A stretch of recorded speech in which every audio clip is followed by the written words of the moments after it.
ಸ್ನೇಹಿತರೆ, ಈಗ ತಾನೇ ಒಂದು ಎಗ್ ಪಪ್ಸ್ ತಂದು ತಿಂದೆ.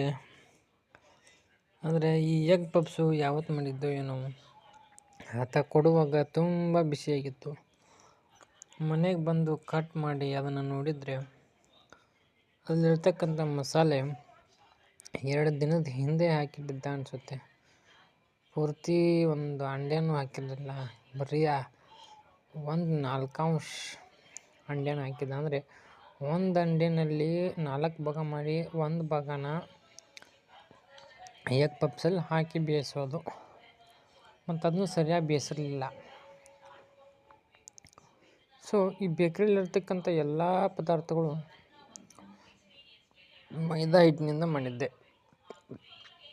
ಸೊ ಈ ಬೇಕ್ರಿಯಲ್ಲಿರ್ತಕ್ಕಂಥ ಸಾಮಾನುಗಳನ್ನು ತೊಗೊಂಡು ತಿಂದು ಹೊಟ್ಟೆಗಳನ್ನು ಕೆಟ್ಟಿಸ್ಕೊಳ್ಳೋ ಬದಲು ಅಲ್ಲೇ ಪಕ್ಕದಲ್ಲಿರ್ತಕ್ಕಂಥ ಕಿರಾಣಿ ಅಂಗಡಿಯಲ್ಲಿರ್ತಕ್ಕಂಥ ಬಾಳೆಹಣ್ಣುಗಳನ್ನು ತಿನ್ನೋದು ತುಂಬ ಉಪಯುಕ್ತ ಮತ್ತು ರೈತರಿಗೂ ಒಳ್ಳೆಯದಾಗುತ್ತೆ. ನೋಡಿ, ಎಗ್ ಪಪ್ಸ್, ಒಂದು ಎಗ್ ಪಪ್ಸ್ನ ಕತೆ.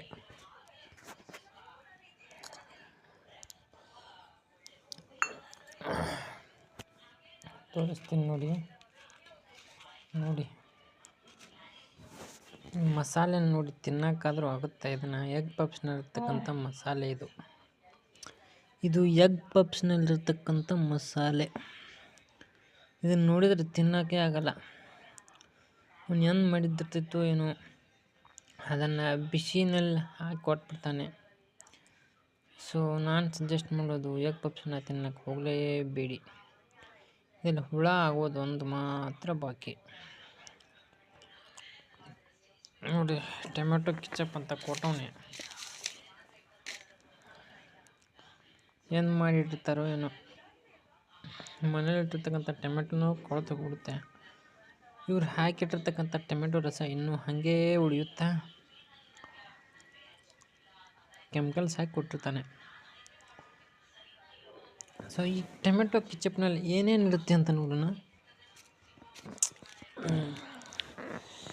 ಟೊಮೆಟೊ ಕೆಚಪ್ನಲ್ಲಿರ್ತಕ್ಕಂಥದ್ದು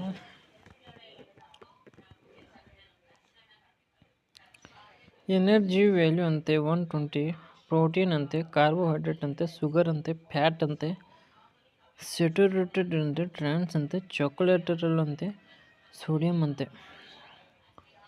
ಇದೆಲ್ಲ ಇದರಲ್ಲಿ ಇರುತ್ತಂತೆ. ಅವನು ಹೇಳ್ತಿರೋದು ಏನೇನು ಹಾಕಿದ್ದಾನೆ: ಟೊಮೆಟೊ ಪರ್ಶು, water, sugar, liquid, glucose, iodised salt, starch, ಆಮೇಲೆ